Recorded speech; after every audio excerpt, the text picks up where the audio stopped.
ওমর রাদিয়াল্লাহু তাআলা আনহু একবার সফরে বেরিয়েছেন। পথ চলার সময় তার খাবার ফুরিয়ে গেছে। ইতিমধ্যেই তিনি লক্ষ্য করলেন মাঠে অনেকগুলো ছাগল ঘুরে বেড়াচ্ছে।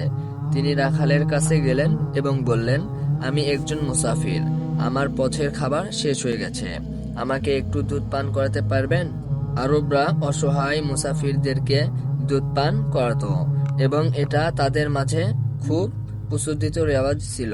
তিনি সেই রেওয়াজ হিসেবে দুধ চাইলেন।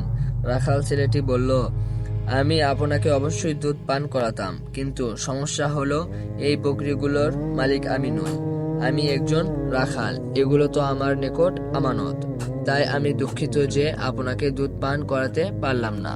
ওমর রাদিয়াল্লাহু তাআলা আনহু চিন্তা করলেন, ছেলেটিকে একটু বাজিয়ে দেখা যাক।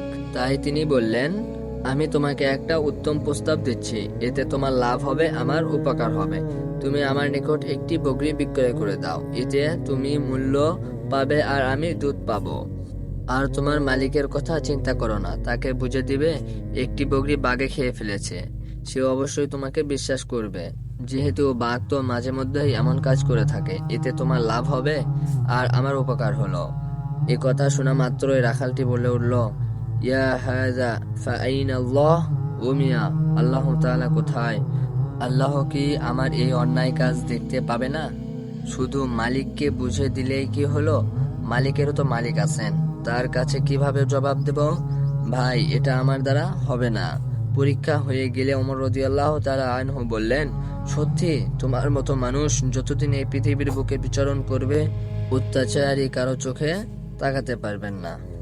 বাস্তবে যতদিন মানুষ আল্লাহ তাআলার ভয় জাগ্রত থাকবে, পরকালে জবাবদিহিতার অনুভূতি জাগ্রত থাকবে, আল্লাহ তাআলার সামনে উপস্থিতির চেতনা সজাগ থাকবে, ততদিন অন্যায় বিচারণ পৃথিবীর বুকে স্থান পাবে না। আর এটাকেই বলে তাকওয়া।